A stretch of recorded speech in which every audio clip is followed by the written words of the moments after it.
Today I'm going to show you how to change the rear pads for a 2014 Honda Accord EX.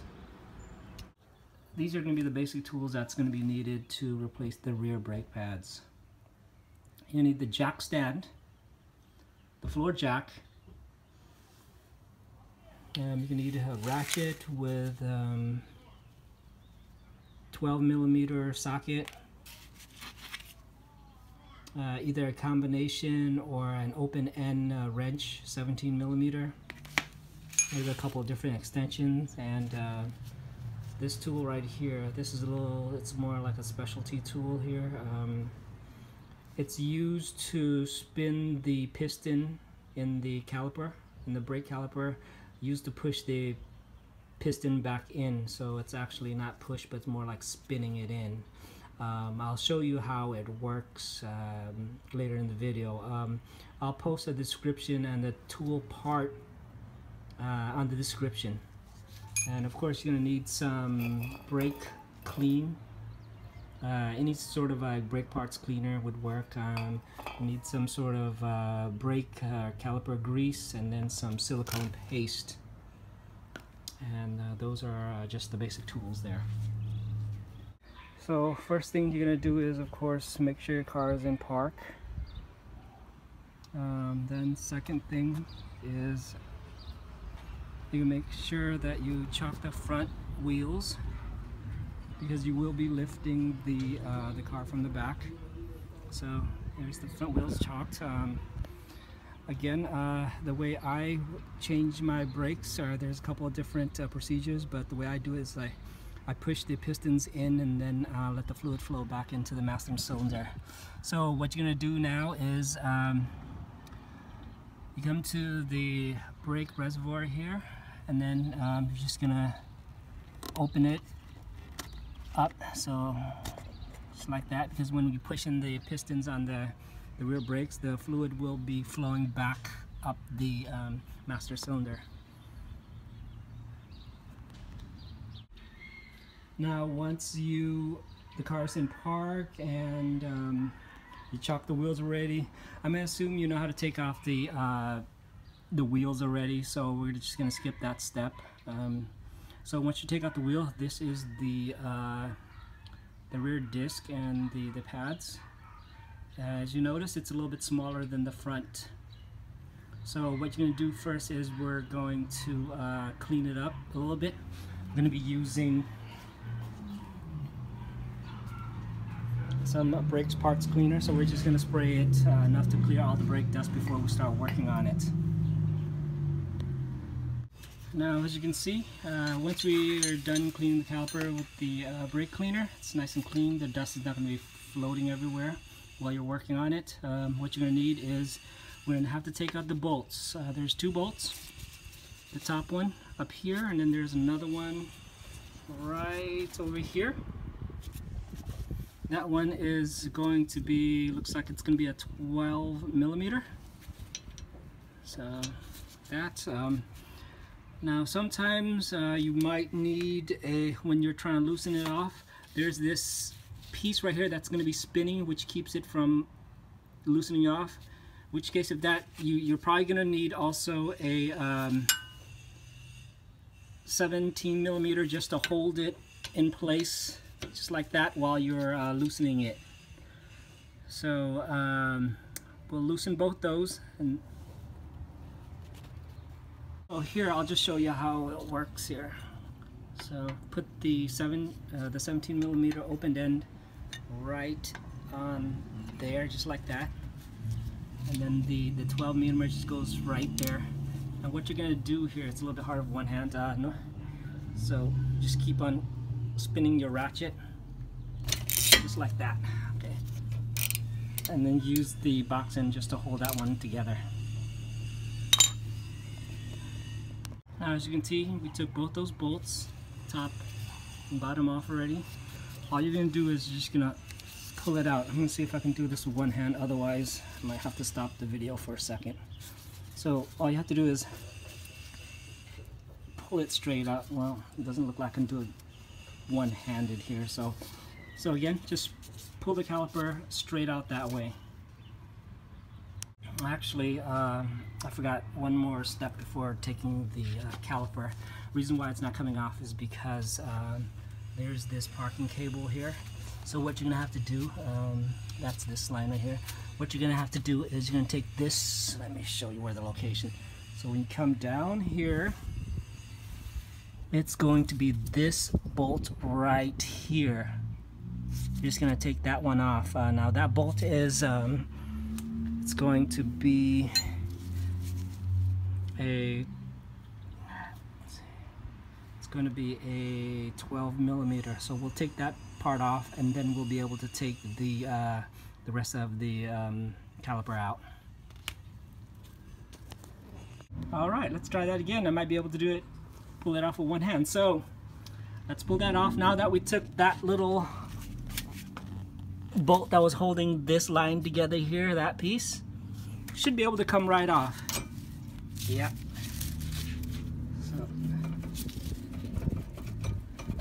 well, it looks like I'm weakling, so I still can't pull it off with one hand. So with both hands, I was able to pull this caliper off there. Make sure to not let it hang on the brake line. So what I did was I just had a bungee cord and just held it onto there. So now that it's hanging freely rather than just hanging off this cable.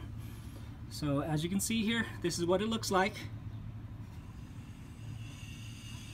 Now these two pads here, looks like what's holding it in is going to be this little metal, I guess you can call it a spring. So we're just going to take that off by just pulling it off. Set it aside because you're probably going to have to reuse it. And the pads, you just have to just pull it off. So both inside and out. So there, now that it's off, it still looks a little dusty. So what I'm going to do is I'm just going to hit it with a little bit more the brake cleaner. I'm just going to clean the rest off. Now here, I was done spraying and cleaning off the rest of the brakes parts there, so all the dust is really gone. The old brake pad is on top, the new one's on bottom. Make sure they're the same one so you don't put the wrong one in. So, of course, this is the for the other side, so make sure you have the little tab correctly here. It'll still fit, well, I don't know if it's going to fit though. So, but just make sure they're correct orientation and the correct pad going on the correct side. And what we're going to do is we're just going to put a little brake caliper and grease here. I guess it's a synthetic one here. So what you're going to do is you put this grease around these little edges here, this little tab or ear, whatever you call it there. So you're going to put around that one and then here and on there, and then you're just going to like install it back onto how you took it off. Okay, so as you can see here, you don't need that much grease here. It's just on each of these little tabs there. And then we're just gonna put it back in. Remember that the one without that little tab, this piece right here, is this one is gonna go on the outside, which is the part that you see, and then the one with this little tab here is gonna be going on the inside. So let's see if I can do it with one hand. I'm gonna put it just like that. And then push it in. Let's try that again. And then this one, of course, same way, just push it in too.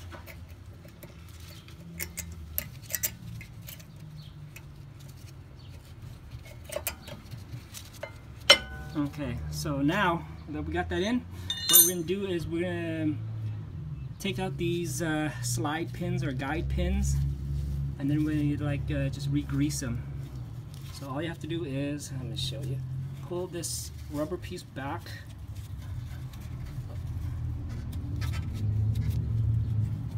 and then pull those pins out. And here's the, looks like it's a little rusted in here. So what we're going to do is we're just going to clean it up a little bit. So there's two of it. There's one on the bottom and there's another one on top. So we're going to take both of those out, and what we're going to do is we're going to clean them up, and we're going to use some this 3M silicone paste. Okay, so not the same thing as this brake grease here. So we're going to clean that up and then put those guide pins back.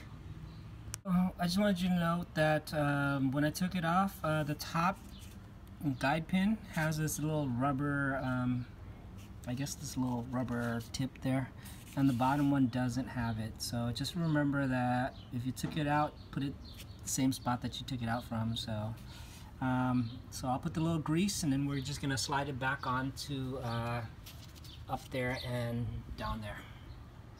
Okay, so I put the top one in already, so now you just push this one in just like that. Make sure there's no air bubbles or anything, and the way you can check, just pull it out a little bit, and there you go. It's nice and snug, so it's already in. Now is what we have to do is we're gonna have to push the piston back because these new pads are thicker, so you're gonna need more space in here. What you're gonna do here is, if you look at the caliper here, it looks like there's a little plus. What you're gonna have to do is you're gonna have to spin it. Don't just push it in because that's gonna damage the piston. So what you're gonna do is you're gonna have a tool. So the special tool for that is, you can either buy like a Honda part or you get a screwdriver, but what I have here is, this is a special rear brake piston tool. So it has these two little tabs sticking up right here, which will fit in there. And then what you have to do is, now you're just gonna spin it clockwise and push it all the way in. And so this is how it's gonna look. So I put it onto a ratchet with the extension, and then you just slide it in, and then of course just spin it and push the piston all the way in. Now I can't do it with one hand, so I'm gonna have to show you once it's done. Okay, so now as you can see, the piston's all the way back into there. What we have to do now is we'll just reinstall it back on. So of course, don't forget this little pin here that goes in. If you look on the brake pad, there's gonna be like this, just a little hole right there, and then there's another one on the other side. So we'll just slide it in there. And since the piston's already in, it should be able to just go right in, and then we'll like bolt the two bolts, one that's up there and the one that's below there, back on. So before you put it in, just make sure the cross is just like that, because you're gonna need this little groove up here. What it's gonna do is it's gonna, for this little tab on here. So this is what it should look like once you put those two bolts back on. So it looks like back to normal. And now we'll just put this little bracket right here. Let's see here, this bracket up, back up there again. Now we got everything back on. What we're gonna do is we'll just put the wheel. We'll put the wheel back on, and then we'll just do the other side. So the other side pretty much just same thing. So I'm not gonna show you a video of the same thing again. Okay, so I just finished the other side. So now we got both rear pads been changed. So of course now what we're gonna do is gonna have to close the brake fluid reservoir here. So as you can see, it's practically almost back full again. So we'll close that one tight, and we'll just take the wheel chocks off. And then after we take the wheel chocks off, we're gonna press the brakes maybe about 5 to 10 times. Make sure before you drive the car, you have to step on the brakes a few times. But after you step on the brakes, and then you can actually start the car and start driving, and then just test out. And that is it.